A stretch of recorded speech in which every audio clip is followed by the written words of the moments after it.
இந்த மாதிரி அக்கா பிரதோஷத்துக்கு நான் போய் நின்னா மயிலாப்பூர்ல பின்னி எடுக்கிறாங்க சிவபுராணம்.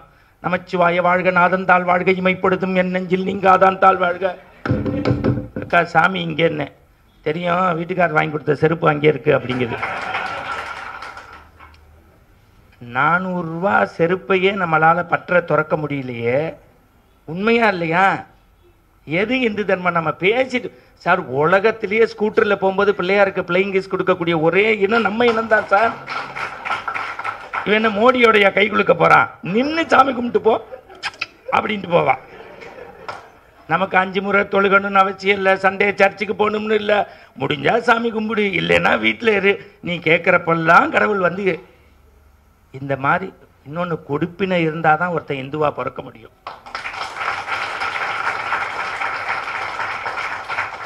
இந்த அவர் சொன்னார், உங்கள் கேப்ஷன் என்ன, தீண்டாமைக்கு மதம் இல்லை, இந்து சமயத்தில் இடமில்லை. நான் போய் சொல்லலை. காலனி சங்கரங்கோவிலில் காலனியிலேருந்து 5 வருஷம் சாப்பாடு வரும் எனக்கு. ஏண்டா எல்லாம் நாங்கள்லாம் ஒரு நாள் சார், நாங்கள் எங்கள் ஊரில் இஸ்லாமியரையே எய்த்தாப்பில் பார்த்தா என்ன வாப்பான்னு தான் கூப்பிடுவோம். இது நல்லதை பேச சார். நான் முதல்ல இங்கே உள்ள எல்லாருக்கும் சொல்கிறேன், அந்த அம்மா கோபி இட்டுருக்கு, அதுக்கே ஒரு கைத்தட்டு கொடுங்க. இந்த அம்மா யாருன்னே தெரில, கையெடுத்து கும்பிட்ற மாதிரி இருக்கு. 1:30 மணிக்கு முந்தா நேற்று ஒருத்தன் கதவை தட்டுறான். சார் ஊர் ஊராக போய் பேசுகிறீங்க, உடம்பு பார்த்துக்குங்கண்ணா. என்னடான்னு இல்லை, நம்ம கிருஷ்ணமூர்த்தி 3 நாளைக்கு முன்னாடி தொண்டை கரகரன்னுச்சான், ஒய்ஃபிட்ட பால் கேட்டிருக்காரு, அவர் பால் எடுத்துக்கிறவருக்குள்ள இவருக்கு சங்கு ஊதிட்டாங்க. ஏண்டா கிருஷ்ணமூர்த்தி செத்ததுக்கும் நான் ஊர் ஊராக போய் பேசுறதுக்கு சம்மந்தமே இல்லை. நான் சொன்னேன், இல்லைடா எனக்கு ஒன்றும் பிரச்சனை இல்லை, அப்படியே ஆயிட்டா கூட என் ஒய்ஃப் பேரில் இன்சூரன்ஸ் போட்டிருக்கேன்னு. இன்சூரன்ஸ் எல்லாம் முன்னாடி மாதிரி இல்லையா, இப்போ நாமினியே வாங்க முடியலையா? அதாவது அவனுக்கு 1:30க்கும் நம்மளை கொண்டுட்டு வீட்டுக்கு போகணும்னு நினைக்கிறான். இப்போ பழனி கும்பாபிஷேகம் உங்களுக்கு நடந்துச்சு. நான் கும்பாபிஷேகத்தை மட்டும்தான் சொல்கிறேன், வேறு எதையும் சொல்லலை. அங்கே பேசிக்கிட்டே இருக்கும்போது லண்டன்லேருந்து ஒருத்தன் வந்தான். பழனியை சாமி கும்பிட்டோன்னே எங்கே போவோன்னு உங்களுக்கு தெரியும். ஒரு கடைக்குள்ள போனோம், அங்கே திருநீர் பஞ்சாமிர்தம் இருந்தது. எல்லாத்தையும் வாங்கினவன் அந்த திருநீர் டப்பாவை எடுத்து மேலையும் கீழையும் பார்த்தான். கடைக்காரன் பாவம், நம்ம தடா பெரியசாமி சார் மாதிரி, என்ன பார்க்குற ஓய்னா. இல்லை எங்கள் ஊர், நாங்கள் லண்டன்லேருந்து வரோம், எது வாங்கினாலும் எக்ஸ்பைரி டேட்டு பார்ப்போம், இதில் போடலையேன்னா. அதுக்கு கடைக்காரன் சொன்னால், உலகத்திலேயே எக்ஸ்பைரி டேட் இல்லாத ஒரே பொருள் விபூதி டப்பா தாண்டா, எடுத்துக்கோன்னா. அவன் படித்தவன்ல, அதுக்கு அவன் கேட்டான், அப்படியே நான் பூசினா எனக்கு என்ன பையன்னு கேட்டான். உன் எக்ஸ்பைரி டேட்டு தள்ளி போயிட்டே போகுண்டா, போட்டுக்கொடான்னு. அவ்வளோதான், இதுதான் சமயம், வேற ஒன்றும் இல்லை. சும்மா நம்ம மந்திரமாவது நீர், வானோர் துதிக்கப்படுவது நீர், சமயத்துள்ளது நீர். திருநீரை பூசுங்க, பூசாட்டியும் பரவாயில்ல, பான்ஸ் வச்சு ஊதி விடாதீங்க. நான் இன்னைக்கு பந்தயம் கட்டுறேன், இங்கே உள்ள திராவிடம் பேசுகிறவங்களுக்கு. அர்ஜுன் சம்பத் சார் சொத்தை நாளைக்கு அறிவிப்பார்.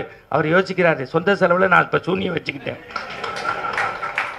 நாளைக்கு யாராவது திராவிட தலைவன் அப்படி அறிவிக்க முடியுமா சார்? நீங்கள் இந்த அண்ணாமலையெல்லாம் எனக்கு சொல்லக்கூடாது. எனக்கு ஒரே கனவு, நான் அம்மா ஆள் தான், இருந்தாலும் அண்ணாமலையை ஆதரிக்கிறேன்.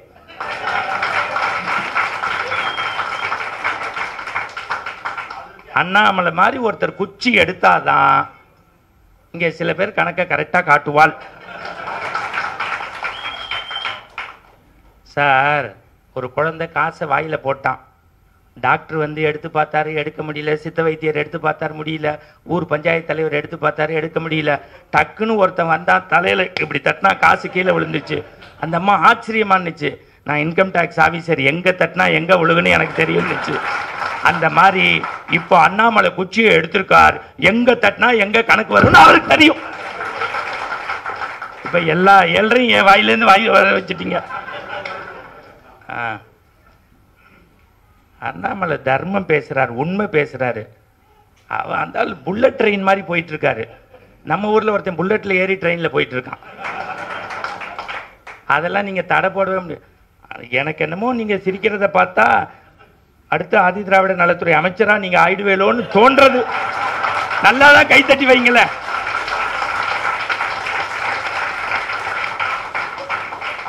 அர்ஜுன் சம்பத் சாருக்குலாம் அதெல்லாம் கிடையாது. சுத்தப்படுத்துறதுக்காக இந்து சமய அறநிலைத்துறை.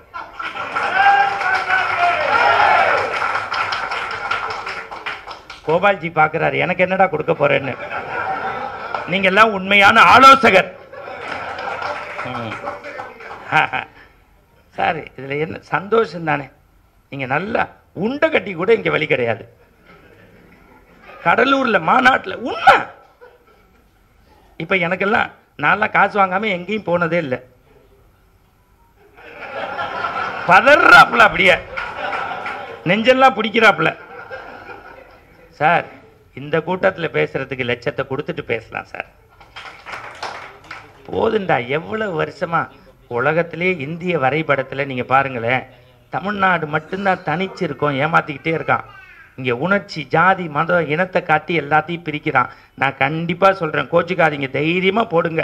நீங்கள் 2024 மே மாதம் தமிழ்நாடு ஆதரிச்சாலும் ஆதரிக்காட்டியும் 350 சீட்டுக்கு மேலே வந்து அறுதி பெரும்பான்மையோட மோடிஜி தான் ஆட்சி அமைப்பார். சத்தியம். ட்ரெயினில் ஏறுறவன் ஏறிக்கே இல்லாதவன் விழுந்து போ. சார் சீனா நேற்றுக்கு ஊடுருவல் சார், போய் தடுத்துட்டோம் சார். நம்ம ஈவன் டிவி பார்த்துட்டு பக்கோடா சாப்பிட்டு ஐபிஎல் கிரிக்கெட் மேட்ச் பார்த்து அட மானங்கட்டவனே, இதை விட்டுட்டோம் அதை விட்டுட்டோங்கிறான். முடியுதா? பாகிஸ்தான்ல 10 வருஷமா பேச்சே காணுமே. சார் நீங்க யதார்த்தத்தை பேசுங்க சார். கீரை கட்டிக்காரி இப்ப சிரிக்கிறா சார். தமிழ்நாட்டில் 2 ஃபோன் வச்சிருக்கா, வேணும்னு ஒன்று வேண்டான்னு ஒன்று, எல்லாம் கூகுள் பேல போடுறாங்க சார்ங்கிறான். உண்மை, சத்தியம். இந்த தேச தலை நிமிர வேண்டாமா? உலக நாடுகள்லாம் வரைபடத்தில் இருந்தது, நம்ம மட்டும் திரைப்படத்தில் தானே இருக்கோம். அதுவும் தமிழ்நாட்டில் திரைப்படம் எல்லாரும் எடுக்க முடியாது. ஐயோ அதுவா வருது.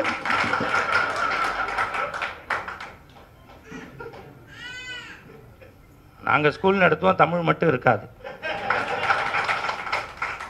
இதெல்லாம் பேசினா நம்மளை பிபி பேஷண்ட்டுங்கிறாங்க. விடுங்க. இந்த பாருங்க, இந்த கூட்டத்துக்கு வந்ததுக்கு வெறும் சிரிச்சுட்டு போகிறது நல்லா சந்தோஷமாக. ஒரு விஷயம் தெரிஞ்சுக்கங்க, முடிச்சிடுறேன். அதுவும் நானும் பார்த்துட்டேங்க, காசு எங்கே தரலையோ அங்கே தான் பேச்சு நல்லா வருது. இந்த மோடியை பற்றி இவங்களை மாதிரிலாம் எனக்கு பேச தெரியாது. இந்த நாடு நாசமாக போகாமல் நல்லா இருக்கணும்னு நினச்சா மோடி இன்னும் 40 வருஷத்துக்கு இருக்கணும்.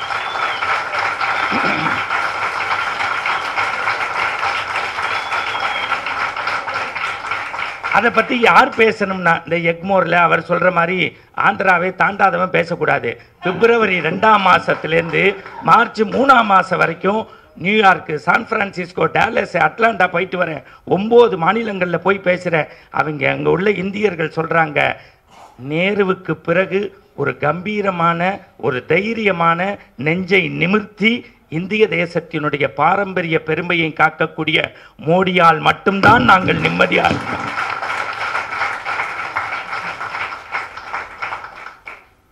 சார் கொரோனாவை இங்கே விட்டுருங்க. நீங்கள் ஒன்றும் கொரோனாக்கு பின்னாடியும் நம்ம இங்கே உட்கார்ந்துருக்கோம்னா நல்ல வேளை அந்த சமயத்தில் மோடி இருந்தார்.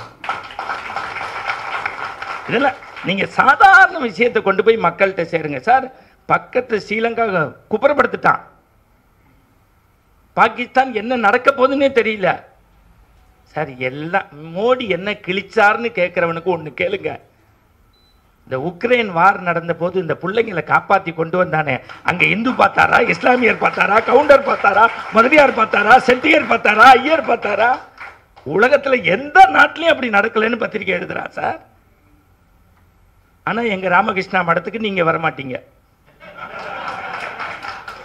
எங்களுக்கு வேலை இருக்கும், அப்போ நாங்கள்லாம் வேலை இல்லாதவோ. இதை பேசினா மணிகண்ட பிபி பேஷண்ட் போடா. உங்கள்கிட்ட சொரிஞ்சு விருது வாங்குறத விட தினமலரில் செய்தி வர்றது பெருசுன்னு நினைக்கிற வேண்டாம்.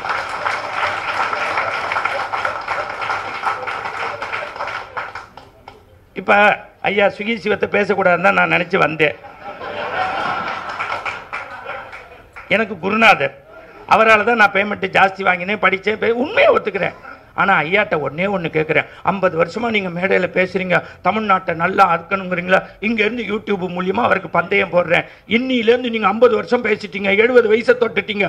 உங்கள் வீட்டில் 10 மலைவாழ் குழந்தைகளை கொண்டு வந்து உட்காத்தி வச்சு டெய்லி திருக்குறளும் தேவாரமும் திருவாசகமும் கொடுங்க, இந்து மக்கள் கட்சி உங்களுக்கு விருது கொடுக்குறோம். 10 பிள்ளைகள் சோறு போட்டு செய்ய. அமெரிக்காவில் எந்த கும்பாபிஷேகத்துக்கும் அமைச்சர் போய் கொடி அசைஞ்சு தொடங்கி வைக்கிறது இல்லை. போச்சுரா, இதையும் போட்டுருவாங்க. அங்கே காசு கொடுத்தவங்க தான் போய், அங்கே தலைவர் செயலாளருக்கு மரியாதை இல்லை. யார் தொண்டு செய்கிறாங்க? நான் கூட இன்னைக்கு சொல்கிறேன், கோவிலுக்கு கோடி கொடுக்குறவங்களுக்கு புண்ணியம்னா நம்ம சாப்பிட்ற இலையை எடுத்து டஸ்ட்பினில் போடுறவனுக்கு அதை விட புண்ணியம் கடவுள் கொடுக்கும்.